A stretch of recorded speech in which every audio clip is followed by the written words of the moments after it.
जय हिंद। बात करेंगे कि नई डेफिनेशन क्लास 11th की सेट यूनिट की, that is complement of a. समझिएगा कॉम्प्लीमेंट ऑफ अ सेट क्या होता है। मान लो यू आपके पास क्या दिया गया है, एक यूनिवर्सल सेट दिया गया है और जो ए है वो क्या है, सबसेट है किसका, यू का।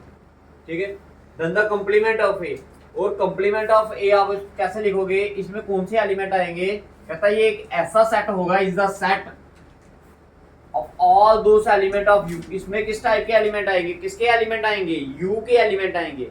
ए के कॉम्प्लीमेंट में किसके एलिमेंट आएंगे, यू के एलिमेंट आएंगे। और कौन से एलिमेंट आएंगे यू के, विच इज नॉट इन ए, जो कि ए में नहीं होंगे। रिप्रेजेंट कैसे करते हैं इसको, हम ए डैश से रिप्रेजेंट करते हैं। अगर मैथमेटिकली देखा जाए इसकी डेफिनेशन क्या होगी, तो ए डैश इज इक्वल्स टू क्या, एक्स। कहता है इसमें एक्स टाइप के एलिमेंट आएंगे। किस टाइप के एलिमेंट आएंगे, एक्स टाइप के। सच दैट जो एक्स होगा वो यू में होगा। सच दैट जो एक्स के एलिमेंट, एक्स है ना, ये एक्स, ये किसके एलिमेंट है, यू के। और एक्स किसको बिलोंग नहीं करेगा, ए को नहीं बिलोंग करेगा। जनरली अगर इसकी डेफिनेशन देखी जाए तो ये बेसिकली क्या है, एक टाइप का डिफरेंस है। क्या है, डिफरेंस। लेकिन डिफरेंस किसके साथ करना आपने, यूनियन के साथ। किसके साथ करना आपने, ग्राफ बनाकर देखते हैं इसका, वेन डायग्राम। देखिए वेन डायग्राम, ये मान लो आपके पास क्या है, U, ये आ गया आपका A। ये कौन सा सेट आ गया, A।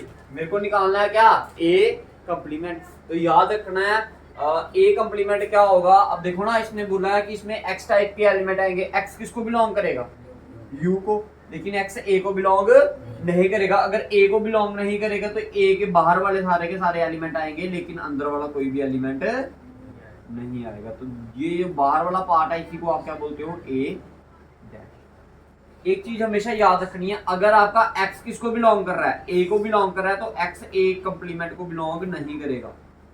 समझ आया, समझ आया। अगर कोई एलिमेंट a सेट में है तो वो उसके कॉम्प्लीमेंट में नहीं होगा। या फिर आप ऐसा बोल सकते हो, अगर कोई एलिमेंट x बिलोंग्स टू क्या है, a कॉम्प्लीमेंट, अगर उसके कॉम्प्लीमेंट में है तो वो उस सेट में नहीं होगा। समझ आया, समझ आया।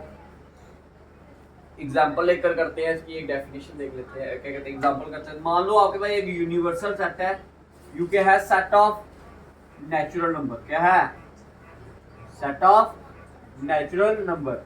मैंने एक सेट ले लिया ए की वैल्यू रखी मैंने क्या, 3, 1, 3, 5 ऐसे करके 16। क्लियर, क्लियर भाई। अब इसका देखिए ए कॉम्प्लीमेंट क्या होगा, इसका ए कॉम्प्लीमेंट का मतलब होता है यू माइनस ए।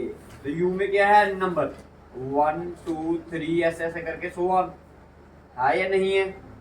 ठीक है, तो माइनस ये क्या है, 1, 3, 5। तो देखो अब इधर 1 है, इधर भी है 1 लिखोगे, नहीं लिखोगे। मकी हमने वो वाले सेम एलिमेंट नहीं लिखने होते, इसके यू सेट के लिखने, किसके एलिमेंट, यू सेट के लिखने हैं। तो इस साइड 2 है, इधर है नहीं है, लिख लो। इधर 3 है, इधर है। ठीक है, नहीं लिखेंगे। उसके बाद 4, 5 इधर भी है, इधर भी है, नहीं लिखा जाएगा। फिर 6 ऐसे करके 2, 4, 6, 8 ऐसे करके चलेगा। तो दैट मीन हमने यू के वो वाले एलिमेंट लिखे जो ए में नहीं थे।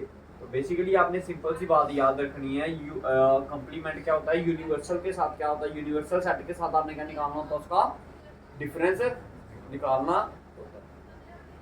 इसकी कुछ प्रॉपर्टीज होती हैं। अच्छा, ये क्या आया आपका, देखो इधर से एक रूल और बता देते हैं आपको। देखो ये क्या आया आपका, ए डैश आया। क्या आया, ए डैश। अगर मैंने ए डैश, ये मेरे पास क्या आया, ए डैश आया ना, मैंने अगर ए डबल डैश निकालना होगा तो क्या करना होगा।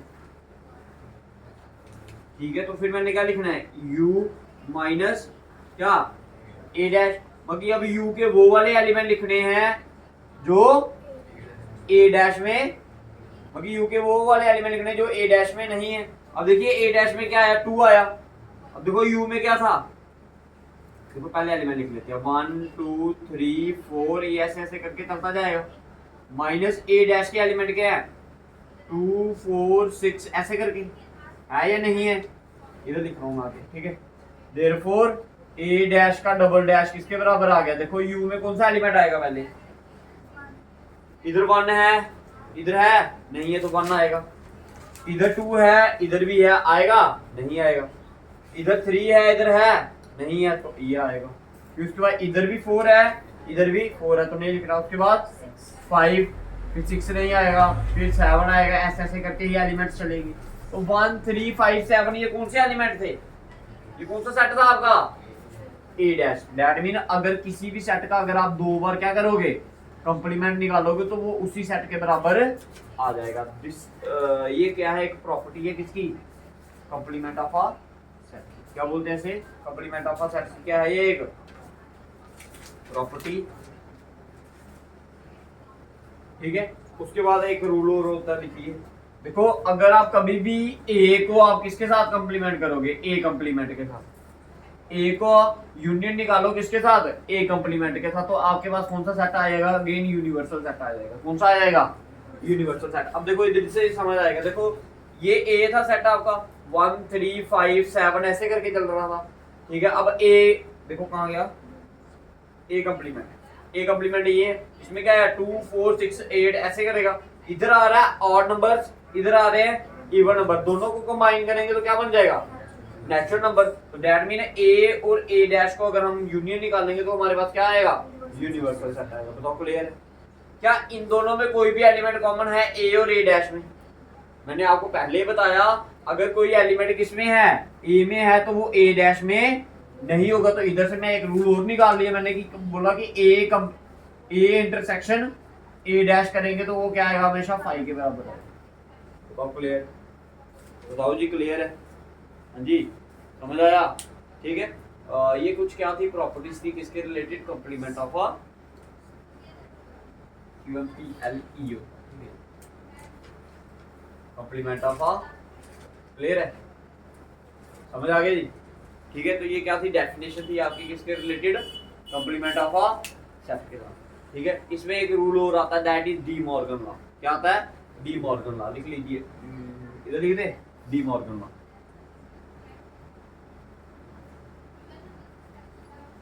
अब देखिए डी मॉर्गन लॉ कैसे प्रूव करना है, तो देखिए ध्यान से। देखो डी मॉर्गन लॉ बोलता है ए डैश इंटरसेक्शन बी डैश, ए कंप्लीमेंट इंटरसेक्शन बी कंप्लीमेंट किसके बराबर होगा, ए यूनियन बी का होल कंप्लीमेंट। बताओ क्लियर, बताओ क्लियर है। दूसरा रूल होता है इसका, ए डैश यूनियन बी डैश, ये किसके बराबर होगा, ए इंटरसेक्शन बी डैश के होल कंप्लीमेंट। क्लियर है। इनको बोलते हैं हम डी मॉर्गन्स लॉ। आगे भी आपका 12th में भी यूज होगा और 11th में भी।